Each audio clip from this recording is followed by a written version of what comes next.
साठी ही कंपनी नवीनच होती, मात्र कोणत्याही प्रकारचा अलार्म न वाजल्यामुळे विषारी वायू सर्वत्र पसरला। जवळपास 1 तास प्रयाग तिथेच पडून होता। प्रयागवर वेळीच उपचार झाले असते तर कदाचित प्रयाग आज वाचलाही असता, मात्र कंपनीच्या हलगर्जीपणामुळे प्रयाग घराचा बळी झाला, असाही आरोप स्थानिकांकडून होते। तारापूर एमआयडीसीमध्ये एका फार्मा कंपनीमध्ये मोठा स्फोट झाला असून या अपघातामध्ये प्रयाग भालचंद्र घरत या 22 वर्षीय कामगाराचा मृत्यू झाल्याची दुःखद घटना समोर येते। तर 3 कामगार गंभीर जखमी असून त्यांना संजीवनी हॉस्पिटलमध्ये दाखल करण्यात आले आहे। कामगारांचे अपघात कशामुळे झाले हे अजून तरी समजले नसून घटनास्थळी बोईसर पोलीस अग्निशमन दल पोहोचले असून या ठिकाणी कामगार सुरक्षा अधिकारी व संबंधित असलेले कर्मचारी अजूनपर्यंत पोहोचले नसल्याचे नागरिकांनी सांगितले। अतिशय दुर्दैवी घटना आहे।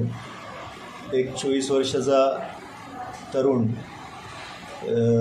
मेकॅनिकल इंजिनियर असलेला आज आईवडिलांचा एकुलता एक मुलगा आज गमावलेला आहे। ह्याच्यामागे कंपनी व्यवस्थापन, कंपनी मालक आणि खास करून फॅक्टरी इन्स्पेक्टर ज्यांचं कर्तव्य आहे कंपनीचं इन्स्पेक्शन करणं, त्यांना सर्टिफिकेट देणं, परंतु असं घडत नाही आणि वारंवार ह्या बाबतीत आवाज उठूनही कुठली यंत्रणा जागृतपणे काम करत नाही।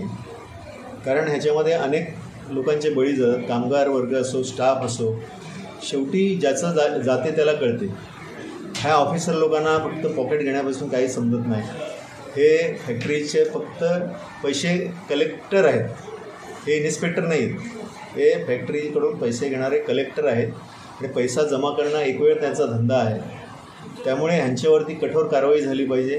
ही जी घटना घडली त्याच्यामध्ये मालक, त्याचे मॅनेजर आणि फॅक्टरी इन्स्पेक्टर जो त्या बीटमध्ये आहे की दुसऱ्या बीटमध्ये पण असेल, कारण हे जर ॲक्सिडेंट थांबणार नाही तर आम्हाला सर्व पक्षीय लोकांना, सर्वांना एकत्र येऊन तीव्र आंदोलन करायला लागेल। त्याच्याशिवाय या घटना थांबतील असं आम्हाला वाटत नाही। आज सकाळी तारापूर इंडस्ट्रीमधील JPN फार्मा या कंपनीमध्ये ब्लास्ट झाला। त्यामध्ये एक 24 वर्षाचा तरुण प्रयाग घरत याचं दुर्दैवी निधन झालं आणि 3 जण जखमी आहे। हा जो प्रकार आहे हा आज होत नाही आहे। दर 2 दिवसांनी एक ब्लास्ट होतो आणि पुन्हा त्याचा पोलीस स्टेशनला गुन्हा दाखल होतो। त्याच्यानंतर फॅक्टरी इन्स्पेक्टर असतील, सेफ्टी इन्स्पेक्टर असतील, MPCB असतील, ते जाऊन तपास करतात आणि त्याच्यानंतर ती फाईल क्लोज होते। मुळात हे अपघात होण्याचं कारण काय हे शोधलं पाहिजे। त्यासाठी असलेली यंत्रणा ही त्या ठिकाणी सक्षम पाहिजे। ते होताना त्या दिसत नाही। हे अपघात, वारंवार होणारे अपघात आणि त्या अपघातामध्ये होणारा मृत्यू भयानक आहे। आज जो तरुण गेलेला आहे तो 24 वर्षाचा तरुण नुकतंच शिक्षण पूर्ण करून त्या कंपनीत लागलेला आहे आणि त्याचा निधन झालेलं आहे। आता ही घटना घडत असताना माझी राज्य सरकारकडे मागणी आहे की आपल्याकडून कंपनीच्या सेफ्टीसाठी जी काही खाती निर्माण केलेली आहे त्यांनी जाऊन कंपनीमध्ये व्हिजिट करतात, पण दुसरी व्हिजिट करतात, जी गरजेची आहे ती व्हिजिट त्या ठिकाणी करत नाही। वास्तविक पाहता जी मशिनरी त्यांनी इस्टॅब्लिश केलेली आहे त्या मशिनरीचं लाईफ किती आहे, त्या मेंटेनन्स त्याचं होते का, ह्या सगळ्या गोष्टी बघितल्या पाहिजे। आणि ज्या ज्या मशिनरी नादुरुस्त आहेत, निकामी झालेल्या आहेत, त्या आजही कंपनीमध्ये चालवल्या जातात आणि त्या ठिकाणी कंपनी मालकाचा मृत्यू होत नाही, कामगाराचाच मृत्यू होतो वारंवार।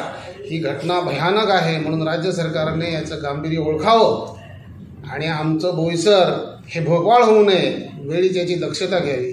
आणि जो तरुण मृत्युमुखी पडलेला आहे, माझी राज्य सरकारकडे मागणी आहे की आपण मागे एक घटना घडली होती, त्या घटनेच्या निमित्ताने आपण 5 लाख रुपये हे राज्य सरकारने मुख्यमंत्री सहायता निधीतून दिले होते।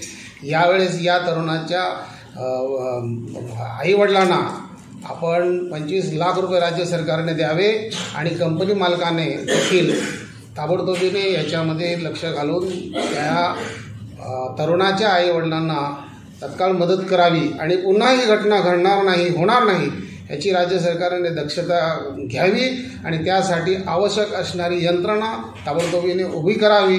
अन्यथा स्थानिक म्हणून आम्ही सर्वजण एक होऊन या घटनेचा तीव्र निषेध करू आणि यावर तीव्र आंदोलन छेडू।